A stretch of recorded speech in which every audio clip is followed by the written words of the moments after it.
Halo teman-teman semuanya, kita kembali bertemu dalam kelas filsafat online lewat YouTube, di mana dalam episode-episode kita kali ini, beberapa hari ini kita membahas 100 pemikir filsafat dalam 100 hari.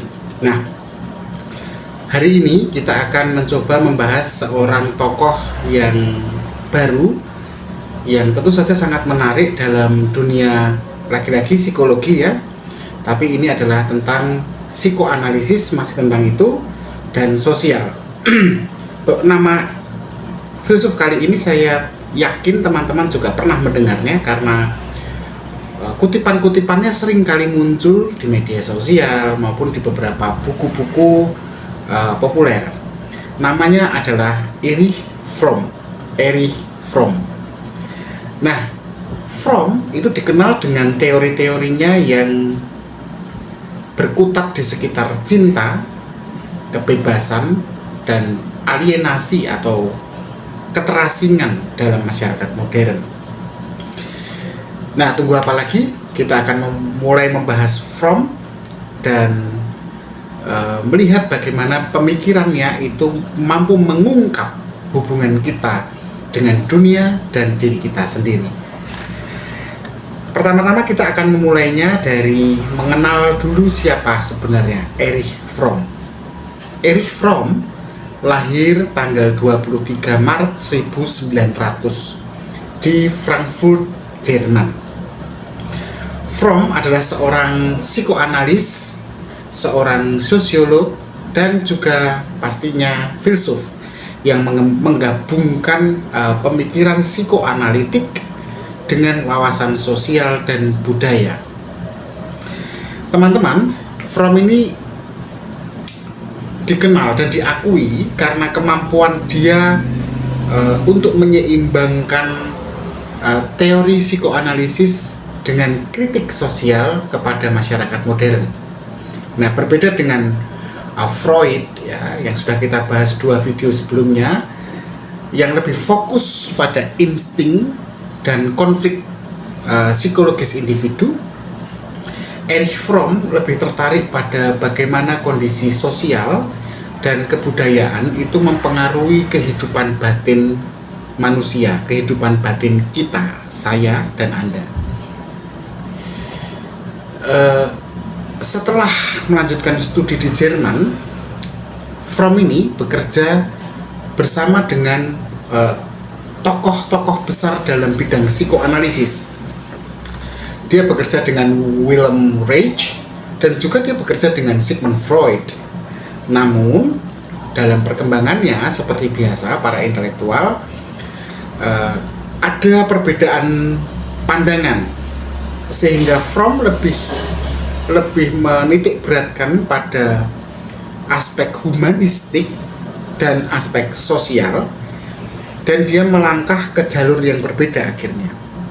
Fromm akhirnya pindah ke Amerika Serikat pada tahun 1934, di mana dia mengembangkan banyak pemikiran kritisnya tentang masyarakat kapitalis di Amerika dan dampaknya kepada masyarakat dan individu.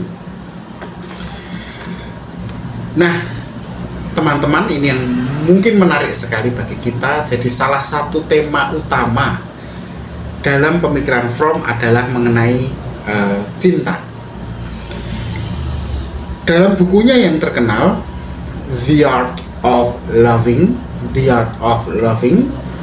Fromm berpendapat bahwa cinta bukanlah sekedar perasaan atau emosi yang datang secara spontan, tetapi kemampuan yang harus dipelajari dan dikembangkan. Menurut Fromm, cinta bukanlah tentang memiliki seseorang, tetapi lebih kepada kemampuan untuk memberi dan berbagi. Lumayan ya. Fromm memandang cinta sebagai kekuatan yang membebaskan, yang dapat menghubungkan kita dengan orang lain, ya, dengan banyak orang bahkan, sehingga dari situ akan muncul makna bagi hidup kita dan membebaskan kita dari rasa kesepian dan keterasingan atau alienasi. Erich Fromm membedakan berbagai jenis cinta.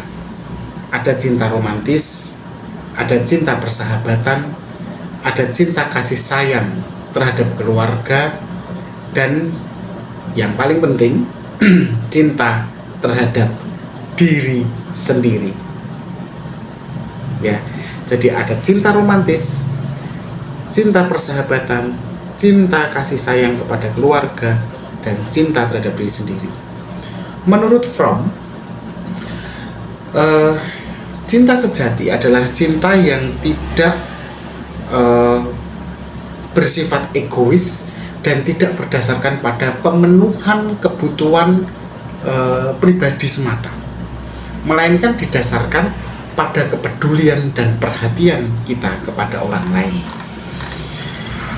Nah, salah satu tema sentral dalam karya Fromm memang adalah kebebasan, ya, selain cinta.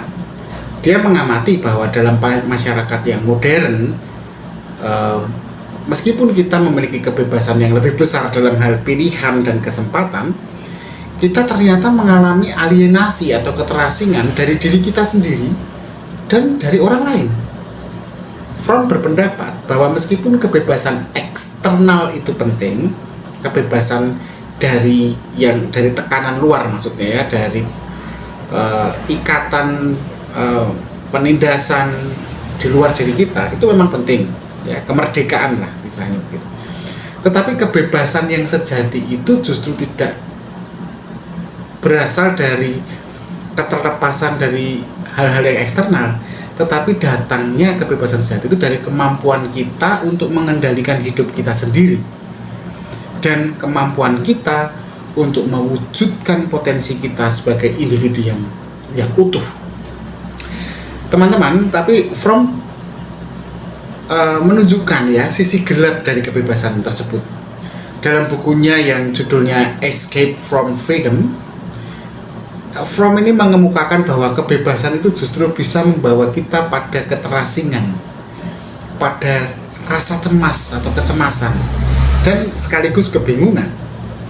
Dalam masyarakat kapitalis, kebebasan untuk memilih misalnya itu bisa memunculkan perasaan kosong, tidak tahu mau memilih apa, tidak terarah, sehingga orang-orang akhirnya merindukan atau mencari bahkan pengaruh-pengaruh eksternal yang berasal dari luar dirinya, baik itu dalam bentuk konsumerisme, otoritarianisme, atau kepercayaan buta terhadap ideologi tertentu. Kenapa? Untuk menghindari perasaan terisolasi. Jadi ketika manusia dibebaskan, dia justru merindukan dikuasai, merindukan diatur, merindukan akan kepastian yang sebelumnya ada, tetapi justru ketika dia bebas dari itu, dia justru merindukannya. Maka tidak heran ketika misalnya pemilihan umum, ya, di negara kita, ketika orang dibebaskan memilih, dia justru bingung, dia malah tanya-tanya, saya harus pilih yang mana? Oh, yang memberi saya uang. Nah, itulah manusia pada dasarnya lari dari kebebasan, escape from freedom. Nah, Fromm adalah seorang kritikus tajam pada masyarakat kapitalis modern. Dia melihat bahwa kapitalisme itu adalah suatu sistem yang mereduksi individu, ya, menjadi sekedar komoditas yang bisa dijual dan dibeli, gitu. Jadi manusia tidak lagi ada harganya, gitu ya. Dia hanyalah, ya, harganya adalah harga komoditas saja, bukan dia sebagai manusia, gitu. Dia juga mengkritik konsumerisme, di mana orang tidak lagi dihargai sebagai individu dengan kemampuan dan potensinya, tetapi hanya sebagai konsumen yang memenuhi kebutuhan material. Nah, bagi Fromm, keterasingan atau alienasi yang kita alami, ya, dalam masyarakat modern ini akibat dari kehilangan hubungan atau koneksi yang mendalam dengan orang lain. Kita juga kemudian bisa juga kehilangan hubungan relasi kita dengan diri kita sendiri dan dengan nilai-nilai kemanusiaan yang lebih tinggi. Akhirnya alih-alih kita mencari kebahagiaan melalui kepemilikan dan konsumsi, harusnya kita justru mengejar kebebasan sejati yang berasal dari pengembangan diri, kreativitas, dan koneksi manusia yang tulus, hubungan kita bersama orang lain secara tulus. Jadi daripada kita berusaha untuk meraih kebahagiaan karena memiliki harta yang banyak, yang bisa dipamerkan, justru akan menjauhkan kita dari sesama untuk mengkonsumsi.